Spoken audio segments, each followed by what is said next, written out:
What's up, guys? Scotty2 Hockey here, aka the Average Hockey Fan, and a hot topic amongst Habs fans lately has been whether or not Marc Bergevin will pursue free agent Artemi Panarin this upcoming offseason. He is the most highly touted free agent in the market this year. Yes, Matt Duchene is out there.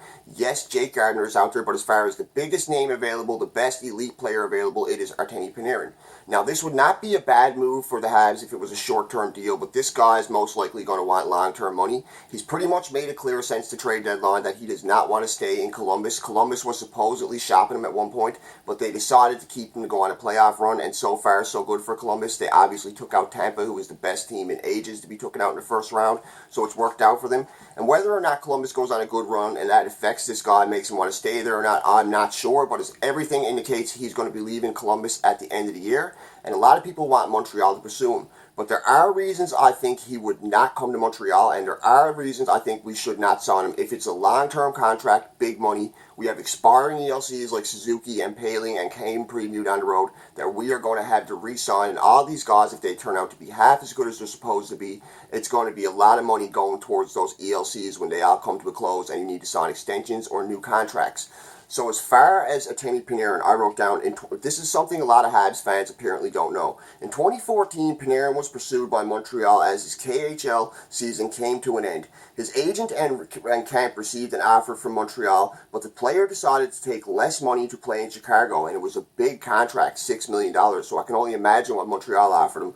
Whether it was a case of tax issues, the fact Chicago had a cup contending team and he just didn't want to come to Montreal, we will not know. So whether it was a fact of he didn't want to take the tax cut that you get in Montreal, or the fact that the Habs did not have a contending team and Chicago had a contending team, a legit contending team, they won a cup just previous to it, or the fact that he just didn't want to play in Montreal. He's not a fan of playing in Montreal. He's not a fan of playing in Canada. It's never really been disclosed why he didn't want to come to Montreal, but the fact of the matter is Montreal offered him a big money contract coming out of the KHL. They were in discussions with his agent. From what I've heard, they were all receptive. The agents wanted him to sign the contract to come to Montreal. The player opted to take less money to go to Chicago, and obviously it worked out for him, and it worked out for the Blackhawks because he won the Calder Trophy the next year as the Rookie of the Year. But as for Artemi Panarin, I wrote down, Panarin came into the league as a highly touted rookie, and he showed, as a highly touted rookie out of the KHL, and he showed the hype was real when he won the Calder Trophy in 2015-2016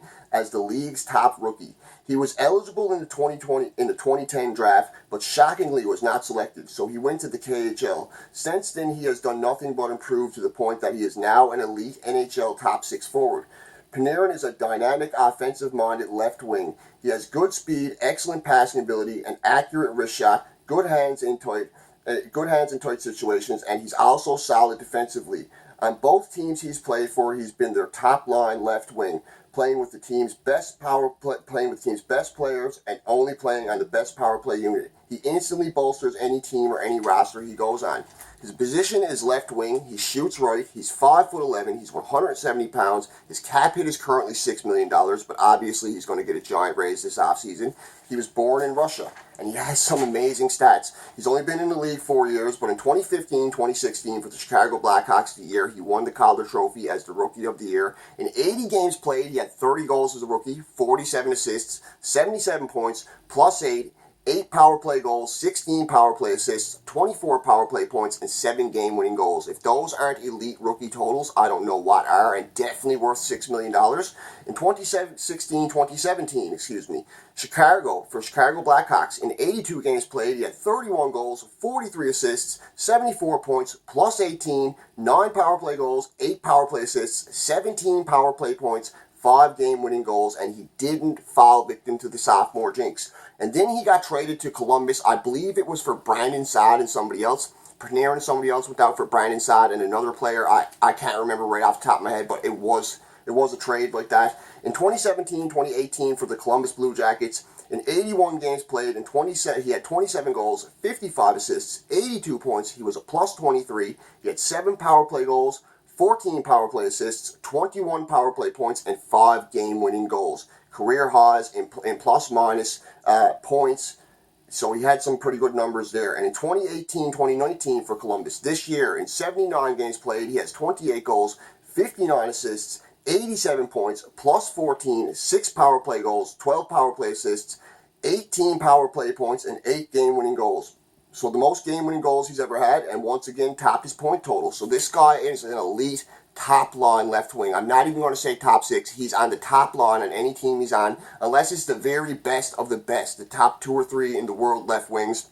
Panarin is on any top line on any team playing that left wing slot, and he shoots right. That's an interesting thing about him. He shoots right. So his career totals in 322 games played, he has 116 goals, 204 assists, 320 points, is a plus 63, 30 power play goals, 50 power play assists, 80 power play points in 4 years, wow, 25 game-winning goals, and in the playoffs this year, he has 4 goals, 5 assists, 9 points, and is a plus 3, so he's a point-a-game player this year in the playoffs, but in his career, he's 1 point over a point-a-game player, so because in 23 games played, he has 8 goals, 16 assists, 24 points, and is a minus 3 for his career playoff totals. He won the Calder Trophy in 2015-2016, and he's a one-time All-Star. So what Panarin brings to Montreal, he would be the most elite offensive player we've had in years. He would be the first 100-point player we've had in God knows how long. He instantly bolsters your power play. He brings true power play effectiveness. He brings grittiness. He's just an all-around great fit in Montreal. He's everything Montreal would need, but he is going to cost you premium money this year.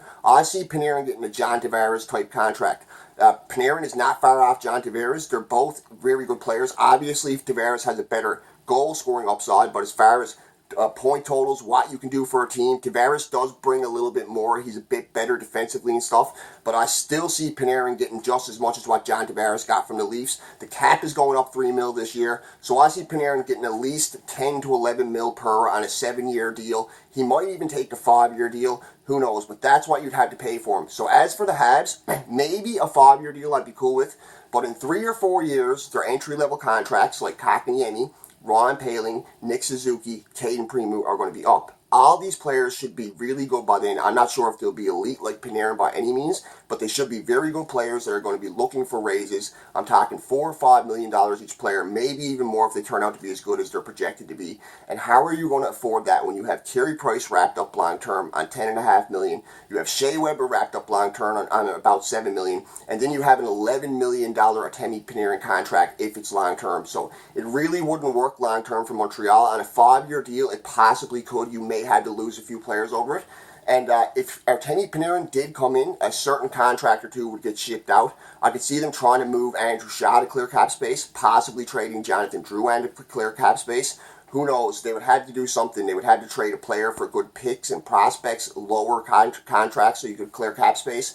It wouldn't be easy to bring this guy into Montreal, but I'm sure Marc Bergevin will be sniffing around when it comes to Panarin. You can't let a player that good.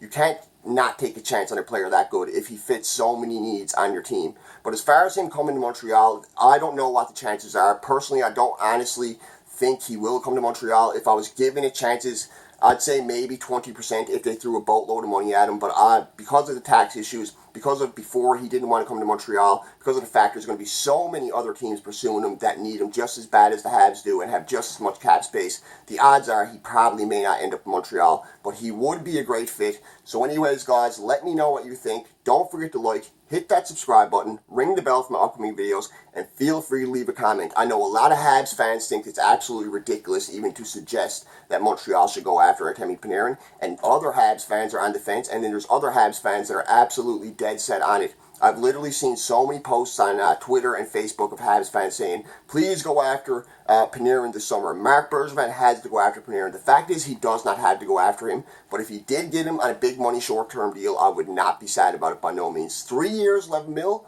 that would be amazing. To have a player like that till all of our rookies develop, and then by the time it's done, maybe you could trade him in his last year for a bunch of pieces. Who knows?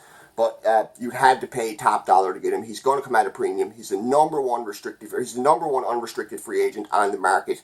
So he's going to cost you top dollar. Anyways, guys, that's my Artemi Panarin video. Don't forget to like, ring the bell, subscribe, and feel free to leave a comment. You have a great day. This is Scotty2Hockey, a.k.a. The Average Hockey Fan.